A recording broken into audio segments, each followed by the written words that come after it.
Buenas tardes, hermanos. Sean bienvenidos a nuestro culto de esta tarde y dispongamos nuestro corazón para adorar y alabar a Dios. Ahora para recordarles algunos anuncios que dijimos en la mañana, que es nuestro pastor, está de vacaciones, así que no olviden contactar a alguno de nuestros diáconos si usted tiene algún asunto pendiente por tratar. Y también este mes está designado para las misiones y por ese motivo nuestro ministro de misiones va a estar exponiendo los sermones de este mes. Ahora le invito a que se ponga en pie para dar lectura a la palabra de Dios y la cita se encuentra en Lamentaciones 3 del 19 al 27. Cuando la tenga lista, póngase en pie. Lamentaciones 3, 19 al 27. Y la palabra de Dios dice: Acuérdate de mi aflicción y de mi abatimiento, del ajenjo y de la hiel, lo tendré aún en memoria, porque mi alma está abatida dentro de mí. Esto recapacitaré en mi corazón, por lo tanto esperaré.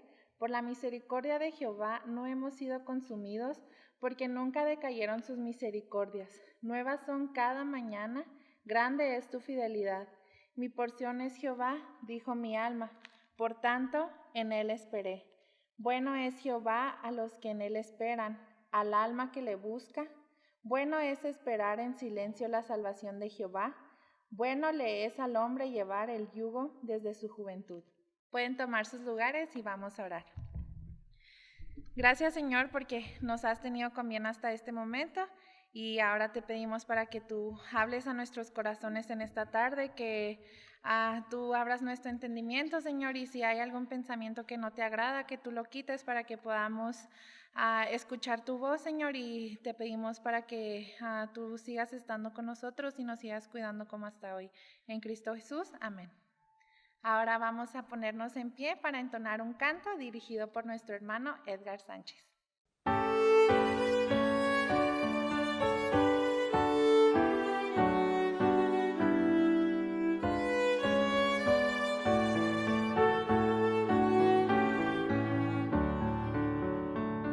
Dios eterno, tu misericordia, ni una sombra de duda tendrá.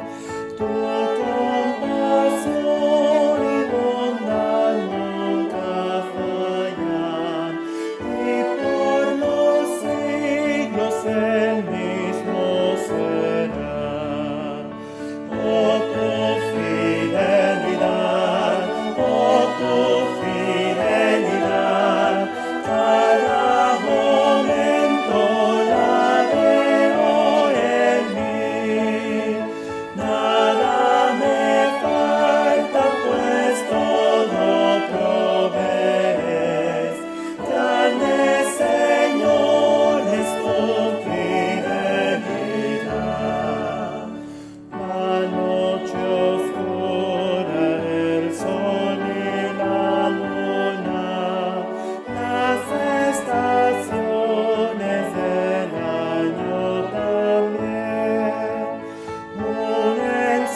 predicación a cargo de nuestro ministro de misiones, el hermano Josué García, que se encuentra en Lamentaciones 3 del 19 al 27 y se titula Algo que recordar. Que el Señor les bendiga. Muy buenas tardes, bienvenidos a este culto vespertino, hermanos, de nuestra iglesia, este domingo 8 de noviembre, y vamos a dar el tiempo para que el Señor siga edificando nuestras vidas a través de su palabra y que nosotros podamos tener nuestro corazón dispuesto también para escucharle. Entonces, hermanos, quisiera que mantuviéramos nuestras Biblias abiertas ahí en el pasaje leído en Lamentaciones capítulo 3, versículos del 19 al 27. Lamentaciones capítulo 3, 19 al 27. Entonces vamos a orar y acompáñeme, si le es posible, en su hogar, colocarse en sus pies y orar juntos a nuestro Dios y pedirle que sea Él quien siga obrando, edificando su iglesia, nuestras vidas. Y bueno, hermanos, que su palabra siga dando fruto en nuestros corazones. Si le parece, entonces, permítame orar. Señor, una vez más, venimos ante tu presencia gloriosa y majestuosa, Señor, para agradecerte, para darte gracias, porque este domingo 8 de noviembre del 2020 nos concedes esta gracia, esta bendición de poder estar reunidos y tener este culto en nuestros hogares. Bendecimos tu nombre, gracias por tu Hijo Jesucristo, quien vivió en esta tierra, quien obedeció siempre, Señor, tu voluntad y quien fue a dar su vida y la entregó en esa cruz del Calvario en nuestro favor. Ahora rogamos que sigas estando con nuestro corazón, con nuestra mente, Señor, que tu palabra siga, Señor, dando el fruto, Señor, en nuestros corazones, que bendigas a cada hermano y a cada hermana, Señor, de nuestra iglesia, Padre, que sigas bendiciendo a nuestros líderes, a nuestro pastor y, Señor, que pues sigas, Padre, bendiciendo nuestra ciudad y nuestro país. Guíanos en esta tarde y permítenos estar adorándote y rindiéndote este culto, Señor, también al escucharte. En el bendito y precioso nombre del Señor y Salvador Jesús. Amén. Hermanos, el 15 de marzo del presente año se celebró el último culto en nuestro templo de manera oficial y presencial. Culto matutino y el culto vespertino. Y bueno, quisiera yo preguntarle si usted tuvo la oportunidad de estar también en la Escuela Bíblica Dominical o en la unión de preparación o en el ensayo del coro. ¿Usted recuerda la cantidad de asistentes que hubo en esa escuela dominical, que hubo en ese culto matutino? ¿Usted recuerda la cantidad de asistentes de hermanos que hubo en el culto vespertino, en el ensayo del coro, de la orquesta? ¿Usted recuerda las lecturas bíblicas que se hicieron ese día? ¿De qué se trató el sermón? ¿Usted recuerda de qué predicó nuestro pastor? ¿Recuerda de qué trató la clase de escuela bíblica dominical? ¿Usted recuerda las piezas que se ensayaron como coro, como orquesta? Bueno, hermanos, probablemente muchos de nosotros no recordamos esos datos y realmente no hace mucha diferencia si traemos el día de hoy estos datos a nuestra vida, hermanos. Si tuviéramos la exactitud de las citas de los hermanos, de lo que sucedió ese día, no cambiaría nuestras circunstancias, hermanos, ni nuestros corazones. Probablemente recordar el número, pues. Pero hay algunos elementos, hermanos, que debemos recordar y que sin lugar a dudas son necesarios en nuestra vida y que harán la diferencia en nuestra vida. Veamos cómo el profeta dice, lo más probable es que esto lo escribió Jeremías, hermanos. Es un apéndice de Jeremías y los estudiosos concuerdan que fue Jeremías. Pero vea lo que dice el versículo 21. Esto recapacitaré en mi corazón, por lo tanto esperaré.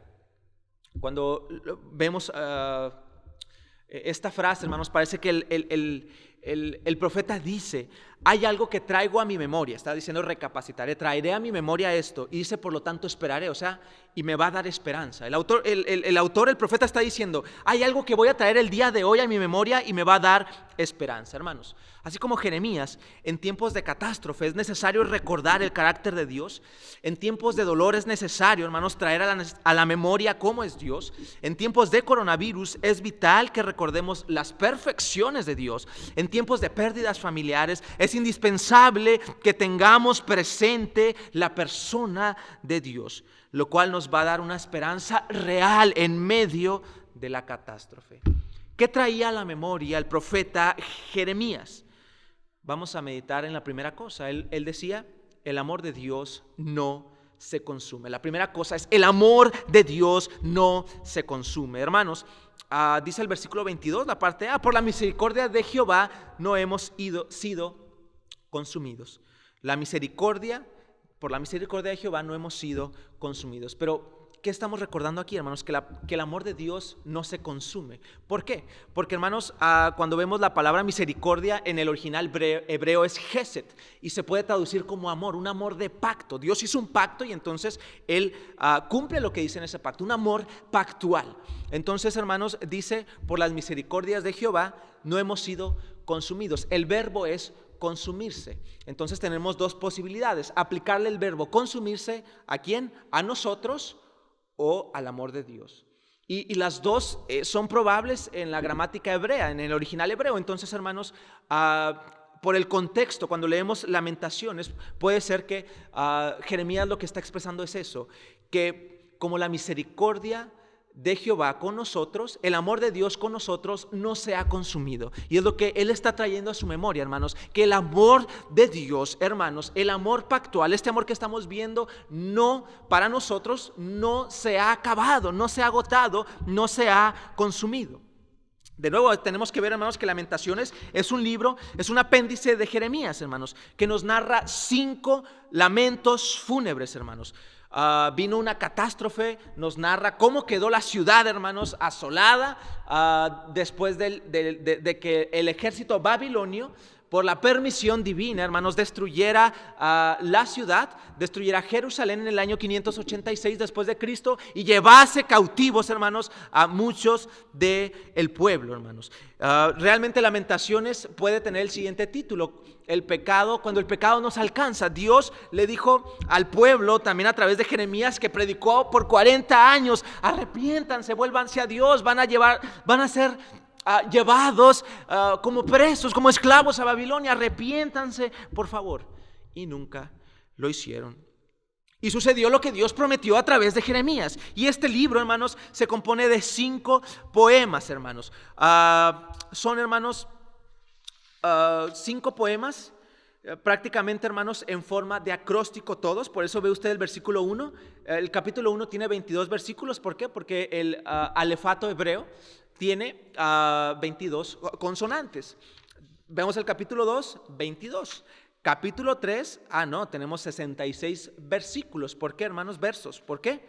Porque cada letra tiene 3 versos. Tenemos el 4º capítulo, hermanos, que tiene 22, y el 5º capítulo que tiene 22, hermanos. Y vea cómo el capítulo 1, hermanos, nos está narrando la destrucción de la ciudad. ¿Qué hace Jeremías al escribir el capítulo 1? Nos narra la destrucción de la ciudad, y lo hace personificándolo con una viuda. O sea, la ciudad es una viuda, descrita como una viuda. Y vamos a leer los primeros 2 versículos del capítulo 1. Dice: ¿cómo ha quedado sola la ciudad populosa? La grande entre las naciones se ha vuelto como viuda. La señora de provincias ha sido hecha tributaria. Amargamente llora en la noche y sus lágrimas están en sus mejillas. No tiene quien la consuele de todos sus amantes. Todos sus amigos le faltaron, se le volvieron enemigos. Hermanos, los enemigos no respetaron las cosas sagradas del templo, hermanos. Si vemos el versículo 5, hace referencia en el capítulo 1 a que las familias quedaron separadas. Los más nobles del pueblo, hermanos, fueron tratados como bestias, como animales, y muchos de ellos no encontraron algo que comer.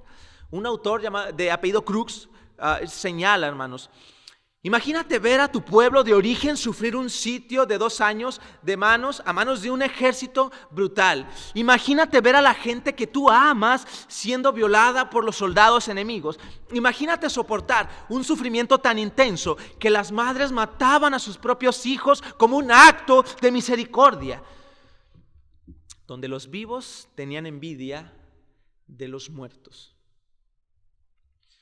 Ante esto tenemos que recordar, hermanos, Jeremías está viendo, hermanos, pues cómo quedó la ciudad en ruinas, y ante esto tenemos que recordar que el amor de Dios no se agota. Jeremías está viendo la catástrofe, cómo la ciudad está hecha trizas, cuando hace algunos años la ciudad era próspera. ¿Y qué trae a su memoria el profeta, hermanos? El amor de Dios no se agota. Otra vez la palabra amor aquí, que es traducida a misericordia en nuestra Biblia Reina Valera 1960, es la palabra Gesed. Es una clase de amor que está enraizada en un pacto. Dios hace un pacto con su pueblo y es una promesa, hermanos, donde Él interpone un juramento. ¿Qué dice Hebreos 6:13?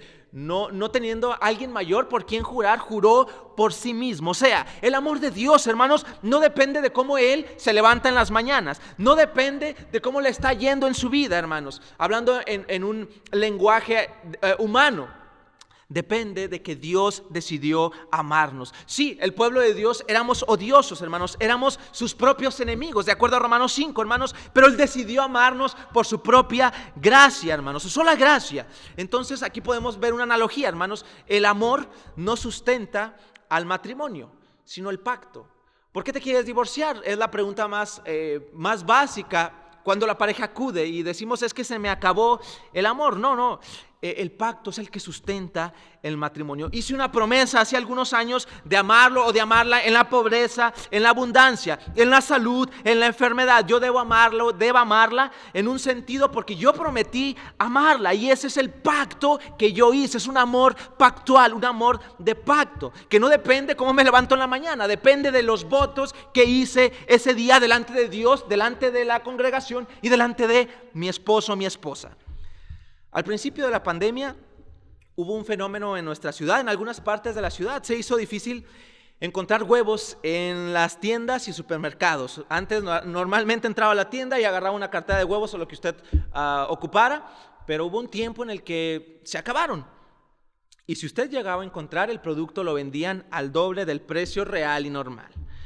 En contraste con esto, hermanos, el amor de Dios nunca se agota. No va a encontrar jamás que dice: no hay amor de Dios para su pueblo este día. El amor de Dios tampoco caduca. Podemos encontrar entonces una esperanza real en la catástrofe que podemos estar viviendo de manera personal, o bien como ciudad y país y como sociedad en el mundo. Hermanos, el amor de Dios no se acaba. Recordemos, hermanos, que Dios ha decidido amarnos, hermanos. Dios estuvo dispuesto a mostrarnos su amor al enviarnos a su Hijo Jesucristo a morir por sus propios enemigos. Un Dios que ama a sus enemigos y que no recibe nada a cambio. Es necesario recordar que Dios tiene una resolución. ¿De qué? De cómo Él nos ama, tiene la resolución de hacerle bien al objeto al que ama, nosotros.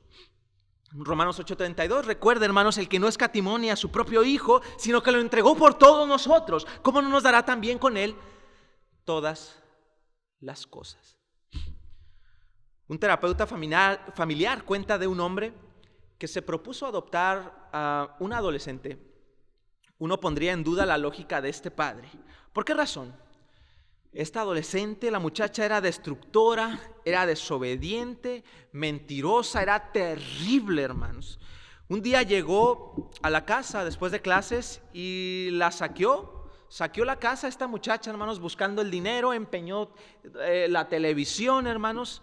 Cuando el padre llegó, ella no estaba. La casa era un desastre, hermanos. Le faltaban cosas a este papá. Al oír sobre sus acciones, este padre de familia habla con sus amigos, le cuenta lo que sucedió, y los amigos le instaron: ¿sabes qué? No concretes la finalización, no finalices la adopción de esta muchacha. Mira lo que te está haciendo, déjala que se vaya, le dijeron. Después de todo, no es tu hija en realidad. Su respuesta fue simple: sí, lo sé, pero yo le dije que yo era su papá. yo prometí que iba a ser como un padre para ella. También Dios, hermanos, ha hecho un pacto para adoptar a su pueblo, para adoptarnos a nosotros. Nuestra rebelión no invalida el pacto en Cristo. Una cosa, hermanos, es amarnos cuando somos fuertes y obedientes y dispuestos. Pero cuando saqueamos la casa de Dios y nos robamos lo que es suyo, haciendo la analogía de esta adolescente, hermanos, ¿qué hace Dios? Dios, hermanos, sigue amándonos. ¿Por qué? Por este amor de pacto, hermanos, que nunca se acaba. No tiene fin. Otra vez veamos lo que el profeta dice en el versículo 21, hermanos. Hay algo que traigo a mi memoria y me da esperanza. Así como Jeremías, hermanos, en tiempos de catástrofe es necesario recordar el carácter de Dios. En tiempos de dolor es necesario traer a la memoria cómo es Dios. En tiempos de coronavirus es vital que recordemos las perfecciones de nuestro Dios. En tiempos de pérdidas familiares es indispensable que tengamos presente la persona de Dios, lo cual nos va a dar una esperanza real en medio de la crisis. ¿Qué es necesario recordar? Primera cosa, el amor de Dios no se consume. Segunda cosa que recordó el profeta, que la misericordia de Dios no se agota. Dice ahí, porque nunca decayeron sus misericordias, nuevas son cada mañana, versículo 22 y 23a. Entonces, hermanos, como si usted tuviera una llave, hermanos, nunca se agota. Así sería la misericordia de Dios. Cuando usted la abre, sigue saliendo y sigue saliendo y sigue saliendo. Ve el capítulo 2, hermanos. El capítulo 2 nos dice la causa de la destrucción. Capítulo 1 nos narra la destrucción. ¿Cómo es que sucedió esta destrucción? Capítulo 2 de Lamentaciones nos narra la causa de la caída de Jerusalén, hermanos. Y quisiera que usted leyera conmigo el versículo 20, 21 y 22. Lamentaciones 2, 20, 21 y 22. Dice: mira, oh Jehová, y considera a quién has hecho así. ¿Han de comer las mujeres del fruto de sus entrañas? ¿Los pequeñitos a su tierno cuidado? ¿Han de ser muertos en el santuario del Señor el sacerdote y el profeta? Niños y viejos yacían por tierra en las calles. Mis vírgenes y mis jóvenes cayeron a espada. Mataste en el día de tu furor, degollaste, no perdonaste. Has convocado de todas partes mis temores como en un día de solemnidad. Y en el día del furor de Jehová no hubo quien escapase ni quedase vivo. Los que crié y mantuve, mis enemigos los acabó. Cuando leemos el capítulo 2, cuando leemos el capítulo 2 encontramos que la causa, obviamente, de esta destrucción fue el pecado de Israel. Y ante esta imagen tan trágica, hermanos, es vital que podamos traer a la memoria. Vea, dice, los niños estaban ahí tirados en la calle. ¿Qué hace Jeremías? Trae a la memoria, hermanos, que las misericordias de Dios no han decaído y que su compasión no se ha acabado, no se ha agotado. La palabra misericordia aquí, hermanos, viene de un vocablo hebreo que hace referencia al vientre de la mujer. La palabra es rahamim. Las mujeres, hermanos, cuidaban del fruto de su vientre. Y así debería ser. ¿Y cómo lo hace? ¿Cómo hace la mujer que cuida del fruto de su vientre, hermanos? De una manera muy tierna. Así describe la misericordia de Dios la Biblia, hermanos. Que la misericordia de Dios, hermanos, es una misericordia tierna, hermanos. Que está dispuesta ¿a qué cosa? A cuidar del fruto de su vientre, hermanos. Isaías 49:15 dice lo siguiente: ¿se olvidará la mujer de lo que dio a luz para dejar de compadecerse del hijo de su vientre? Aunque olvide ella, yo nunca me olvidaré de ti. Hoy es el día de recordar, hermanos, que nuestro Dios es misericordioso y que su misericordia nunca se agota. Que si bien una madre de familia puede echar el fruto de su vientre y a su bebé en una bolsa negra, colocarla en un contenedor de basura y echarlo ahí, hermanos, Dios es incapaz de hacer eso con nosotros que somos su pueblo. Dios no nos va a abandonar. Dice ahí el pasaje, por si fuera poco: nuevas son cada mañana. La pregunta ahora es: ¿qué hace Dios cuando ve a su pueblo pasar por tribulación, hermanos? ¿Qué hace Dios cuando ve a su pueblo pasar por dolor? ¿Qué hace Dios cuando ve a su propio pueblo pasar dificultad? ¿Qué nos dice la Biblia? Usted recuerda Éxodo 2, capítulo 23 al 25. Éxodo 2, versículos 23 al 25, dice la palabra de Dios: aconteció que después de muchos días, el rey de Egipto y los hijos de Israel gemían a causa de la servidumbre y clamaron. Y subió a Dios el clamor de ellos con motivo de su servidumbre. Y oyó Dios el gemido de ellos y se acordó de su pacto con Abraham, Isaac y Jacob. Y miró Dios a los hijos de Israel y los reconoció. ¿Quién? Dios. Dios hizo 4 cosas en este pasaje, hermanos. ¿Qué hizo? En primer lugar, oyó los gemidos de su pueblo. Segundo lugar, recordó su pacto. Él hizo una promesa a Abraham, Isaac y Jacob. Y ese amor de pacto, ese gesed, ese amor pactual, hermanos, no permite que la misericordia del Señor, su amor, se agote. Tercera cosa, vio sus sufrimientos. Cuarta cosa, se compadeció. Y sabemos la historia, hermanos, de lo que hizo Dios con poder, hermanos, a liberar a su propio pueblo. Hermanos, el pueblo de Israel fue testigo, después de ser libertado, que mañana tras mañana iba a encontrar algo seguro al salir de sus tiendas de campaña. ¿Qué cosa? Iban a encontrar maná. Hermanos, el pueblo de Israel también debía recordar esto, que mañana tras mañana había algo que podían encontrar al levantarse de sus camas. ¿Qué era? La misericordia de Dios, hermanos. Que la misericordia de Dios ese día se iba a renovar, hermanos. ¿Por qué? Porque dice el texto que nuevas son cada mañana, y nosotros podemos tener la misma seguridad. Hay que recordar en medio de la crisis que nunca decaen las misericordias de Dios para con nosotros, que nunca decaen las misericordias de Dios para con sus hijos, que nunca decaen las misericordias de Dios para con su iglesia. Cuando reflexionamos entonces en la misericordia de Dios, es necesario señalar que antes de que las estrellas y el universo fuese formado, hermanos, la misericordia de Dios ya existía. Hay que precisar, hermanos, que no hay nada que nosotros podamos hacer para que la misericordia de Dios se extinga. Por eso el autor dice, nuevas son cada mañana. Y ustedes y yo tenemos que recordarlo. Porque las misericordias del Señor nunca decayeron. Es que estamos el día de hoy aquí, sanos y salvos por la sangre de Jesús y llamando a Dios Padre. Fue por la misericordia, hermanos, que no nos exterminó Dios en el primer pecado que cometimos en nuestra vida. Fue por la misericordia que no nos condenó la primera vez que nosotros le rechazamos. Fue por su misericordia que en aquella oportunidad que casi perdíamos la vida, Él nos libró. Dios sin ningún problema pudiera tomar el mundo como un niño puede tomar un huevo y estrellarlo en la pared, hermanos. ¿Y por qué Dios no lo ha hecho? Porque nunca decayeron sus misericordias. Por eso, hermanos, el salmista exclamaba en el Salmo 36:7, cuán preciosa, oh Dios, es tu misericordia. Por eso los hijos de los hombres se amparan bajo la sombra de tus alas. Podemos entonces concluir, hermanos, que su misericordia, la misericordia de Dios es la única razón por la cual usted y yo estamos el día de hoy en este culto, hermanos. Y por ello debemos preguntarnos, ¿realmente alguno de nosotros merecemos que Dios nos dé vida y salud, hermanos? De los millones que ya murieron este año, por la causa que sea, hermanos, ¿nosotros somos mejores que ellos? No, es simple y sencillamente, hermanos, por la misericordia de Dios, que este día estamos respirando, que este día tenemos vida, que este día, hermanos, tenemos la salud que tenemos. Podemos leer el Salmo 136, hermanos, y notar la frase que se repite después en cada versículo, hermanos, porque dice, alabad a Jehová, y dice la frase, porque para siempre es su misericordia. Alabad al Dios de los dioses, ¿por qué? Porque para siempre es su misericordia. Alabad al Señor de los señores, ¿por qué? Porque para siempre es su misericordia. Entonces, ¿por qué, hermanos, Dios no nos ha abandonado? Por su misericordia. ¿Por qué Dios no crea una raza que no lo desprecie? Porque para siempre es su misericordia. ¿Por qué Dios envió a su Hijo Jesús a morir por nosotros? Porque para siempre es su misericordia. ¿Por qué Dios está presente en este culto? Porque para siempre es su misericordia. ¿Por qué Dios está escuchando nuestras oraciones?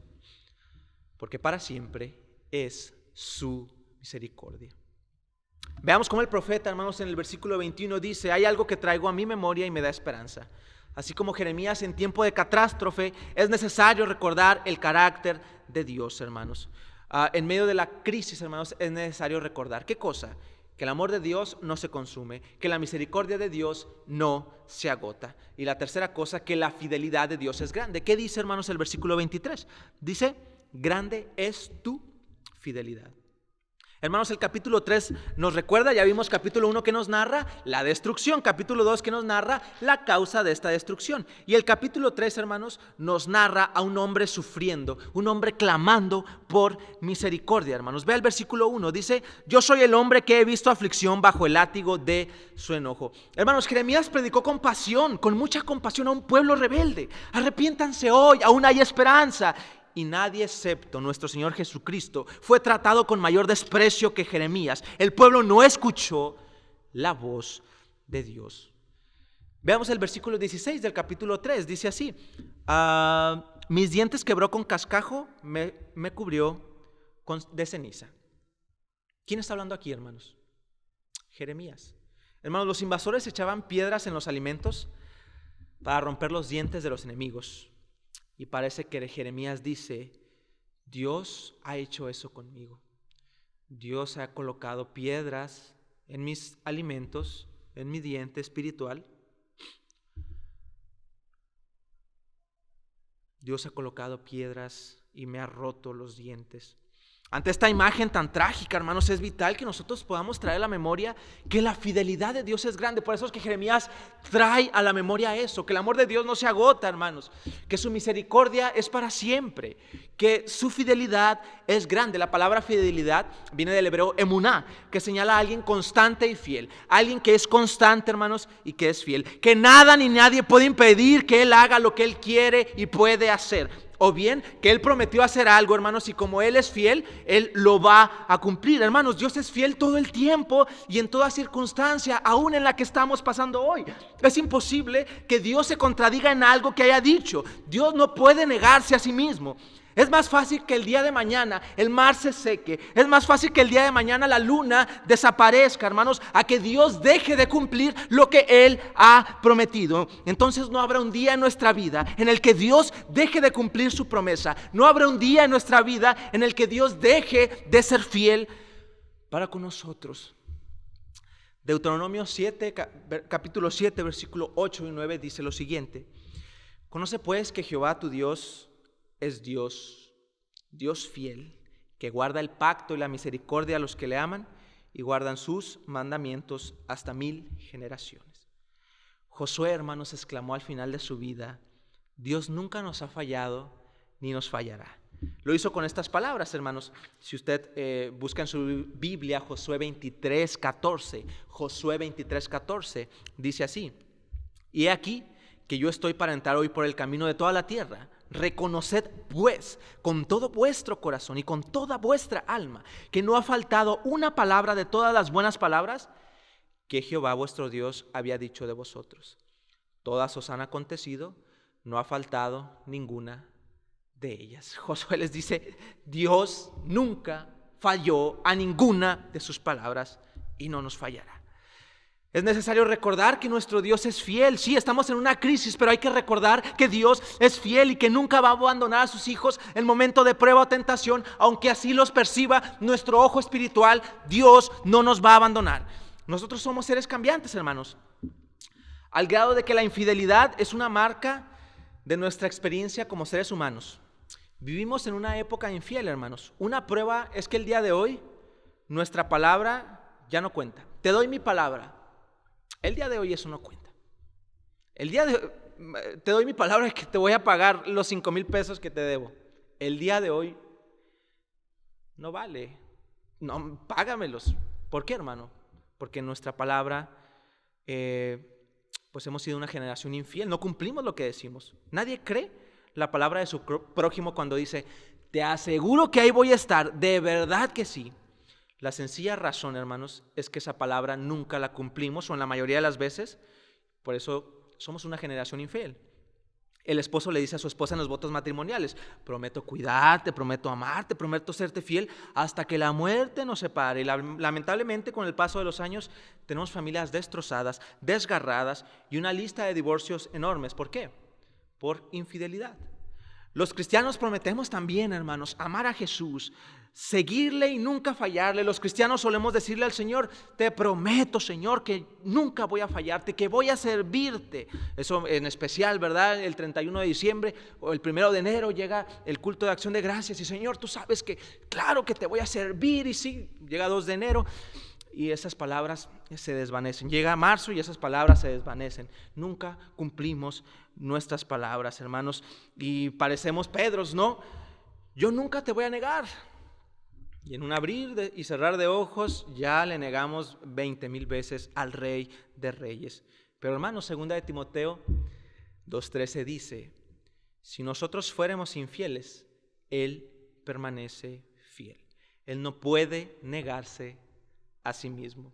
Dios no puede ser infiel, hermanos, de lo contrario dejaría de ser Dios. Dios no puede ser infiel porque de lo contrario dejaría de ser Dios. La fidelidad de Dios implica que Él ha demostrado ser verdadero, por lo cual nunca se va a comprometer a realizar algo que sería incapaz de hacer o que Él no va a cumplir. A lo largo de la Biblia encontramos que Dios cumple lo que dice y que siempre realiza lo que dijo que iba a hacer. Por lo cual Dios es digno de la confianza más completa de sus hijos y de su pueblo. Es digno que en este momento turbulento su pueblo exclame con un corazón: nuestro Dios es fiel. Es momento que su pueblo pueda entonar con una convicción verdadera, hermanos, el himno 230. Oh tu fidelidad, oh tu fidelidad. Cada momento la veo en mí. Nada me falta, pues todo provees. Grande, Señor, es tu fidelidad. Por ello debemos atender las palabras del autor a los hebreos. Ahí en Hebreos 10:23 dice: pues mantengámonos firmes sin fluctuar la profesión de nuestra esperanza. ¿Por qué? ¿Por qué tenemos que seguir como cristianos si nos está yendo mal? Bueno, porque fiel es el que prometió. Veamos cómo el profeta en el versículo 21 dice: hay algo que traigo a mi memoria y me da esperanza. En un tiempo de catástrofe dice: hay algo que traigo a la memoria y me da esperanza. ¿Qué cosa trajo a la memoria Jeremías? Que el amor de Dios no se consume, que la misericordia de Dios no se agota, que la fidelidad de Dios es grande. Y por último, hermanos, de manera muy breve, que la bondad de Dios es para nosotros. Vea el versículo 24, dice: mi porción es Jehová, dijo mi alma, por tanto en él esperaré. Y el 25, bueno es Jehová a los que en él esperan, al alma que le busca. Hacemos el recuento bien rápido, hermanos. Capítulo 1 nos narra la destrucción de Jerusalén. Capítulo 2 nos narra la causa de la destrucción de Jerusalén. Capítulo 3 nos llama el clamor por la misericordia que Jeremías está pidiendo aquí. Y hermanos, el 4 capítulo nos habla del asedio por 2 años, hermanos, en Jerusalén. O sea, es un recuento del sufrimiento. Es un recuento del sufrimiento. Ve el capítulo 4, versículos 4 y 5. Dice la palabra de Dios: la lengua del niño de pecho se pegó a su paladar por la sed.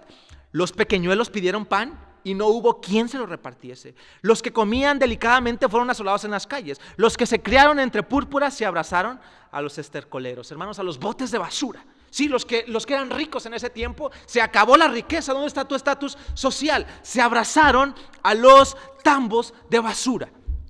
Ante esta imagen tan trágica, hermanos, es vital que traigamos a la memoria como el profeta, ¿qué cosa? Que la bondad de Dios está dirigida a su pueblo, hermanos. Por eso el salmista dijo en el Salmo 145:9: bueno es Jehová para con todos y sus misericordias sobre todas sus obras. Abres tu mano y colmas de bendición a todo ser viviente. La pregunta que quiero hacerle ahora es: ¿cuál es el acto de bondad que más le ha impactado a usted? ¿Ha visto a un ser humano hacer un acto de bondad, hermanos? Imagina a un joven que ayuda a una persona de la tercera edad a cruzar la calle. Imagina a una persona que se detiene, va en la carretera y ve a una persona que se ponchó, se orilla y entonces se baja a auxiliarle, hermanos. Y uno dice: wow, pues también debe tener sus cosas que hacer, pero se bajó a ayudar. Hermanos,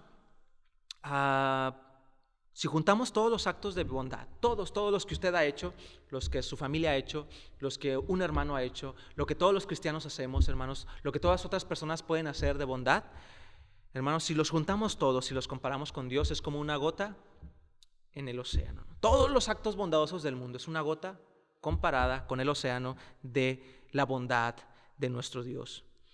Hermanos, el hermano Arthur W. Pink señala lo siguiente: Con relativas raras excepciones, los hombres y las mujeres conocen muchísimos más días de buena salud que de enfermedad y dolor. En la creación hay mucha más felicidad que desdicha. Incluso para nuestras penas hay un alivio considerable. Y Dios ha dado a la mente humana una flexibilidad que le permite adaptarse a las circunstancias y sacarlo el mejor provecho posible de ellas, la resiliencia. Todo lo que hace Dios, hermanos, es bueno. Desde Génesis lo vemos, ¿no? El proceso de la creación, y era bueno, termina diciendo era bueno en gran manera cuando creó al hombre.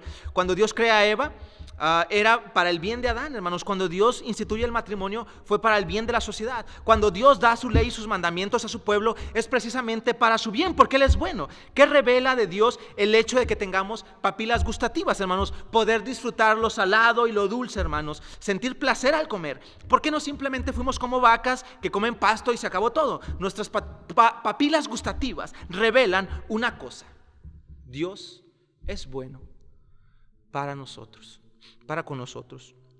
Hermanos, todas las cosas buenas que alguien ha disfrutado en esta vida vienen de una sola fuente llamada Dios. Todas las cosas buenas que usted y yo hemos disfrutado en esta vida tienen una sola fuente, se llama Dios. En estos meses de cuarentena y de pandemia, hermanos, la pregunta es: ¿hemos llegado a dudar de que Dios sea bueno? No lo hemos expresado, puede ser, pero en nuestro corazón hemos llegado a dudar de que realmente Dios sea bueno. Ante tanta enfermedad, malestar, ante pérdidas familiares, la duda es real en nuestra vida. Dios es bueno. Y su palabra que nos contesta, hermanos.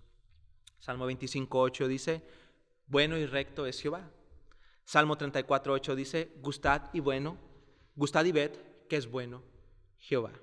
Aunque es verdad que no entendemos el plan de Dios al permitir esto en nuestras vidas, al permitir tantas muertes, al permitir, hermanos, estas dificultades, no podemos poner en duda que Dios es bueno. Max Lucado señala lo siguiente, hermanos: cuando enfrentamos la muerte, cuando algún cristiano enfrenta la muerte, la pérdida de algún ser querido, y decimos: es que tenía tanto que dar, tenía muy pocos años de vida, le faltaba mucho por recorrer. Dice el hermano lo siguiente: en el plan de Dios, cada vida es suficientemente larga y cada muerte ocurre en el momento oportuno. Aunque usted y yo pudiéramos desear una vida más larga para nuestros familiares y amigos, Dios sabe mejor las cosas. Y esto es importante: aunque usted y yo quisiéramos una vida más larga para nuestros seres amados, ellos no. Irónicamente, el primero que acepta la decisión de Dios acerca de la muerte es el que muere. Mientras todavía movemos la cabeza sin creer lo que ha ocurrido, ellos elevan sus manos en adoración. Mientras estamos llorando junto al sepulcro y al féretro, ellos están maravillados en el cielo. Mientras lanzamos preguntas a Dios de por qué, ellos lo están alabando. Hermanos, nunca ha existido ni existirá un momento en el que Dios no sea bueno. Esa es su naturaleza. Dios y su bondad no dependen de cómo se levantó por la mañana, si tuvo una buena noche, como muchos de nosotros. Aún en el mejor de los cristianos nunca es bueno siempre, hermanos. Depende si ha comido bien, si durmió bien, depende de su estado de ánimo, pero hermanos, Dios es bueno siempre. Nunca existirá un instante en el cual Él deje de mostrar su bondad a sus hijos.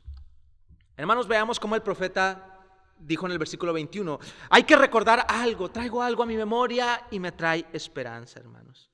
En los momentos de crisis, de catástrofe, hermanos, él recordó la persona de Dios y su carácter. ¿Qué recordó el profeta, hermanos? Que el amor de Dios no se consume, que la misericordia de Dios no se agota, que la fidelidad de Dios es grande y que la bondad de Dios es para nosotros. Vamos a orar. Dios, gracias, Señor, por tu palabra, Señor. Gracias porque tú nos exhortas a recordar esto en este momento tan crítico, Señor. De que tú sigues amándonos, Señor, de la misma manera. De que tu misericordia se sigue extendiendo hacia nosotros, Señor. De que tu bondad, Señor, sigue siendo para nuestras vidas, nuestras familias, para tu iglesia. Perdónanos, Señor, cuando ponemos en tela de duda, Señor, tu carácter. Lo hacemos porque lo que vemos no cuadra, Señor, con nuestra experiencia de que tú eres bueno. Señor, perdona nuestras faltas, nuestros pecados, y queremos recordar esto esta semana. En el bendito y precioso nombre de Jesús, el Rey de Reyes. Amén. Hermano, que el Señor le bendiga y que el Señor nos permita esta semana recordar quién es Dios. Buena semana. Muchas gracias, hermanos.